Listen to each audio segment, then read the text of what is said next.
A hiker is in critical condition after a bad fall on Camelback Mountain. The 55-year-old set out on the Cholla Trail Friday and spent the entire night on the mountain before he was reported missing.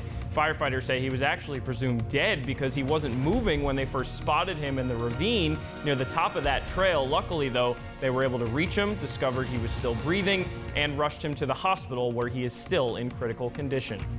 Mesa police are investigating a deadly fire in a retirement community. Fire officials tell us the fire started inside a trailer home near Main Street and Higley Road early this morning. A woman was trapped inside and later died in the fire. Her husband was able to escape, but he had to be treated for smoke inhalation. Right now, the cause of the fire is still under investigation. And the city of Phoenix is reminding everyone not to use your wood-burning fireplaces and fire pits through Christmas Day.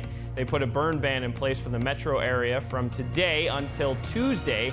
They say that's due to the amount of pollution in the air. The violators run the risk of being ticketed.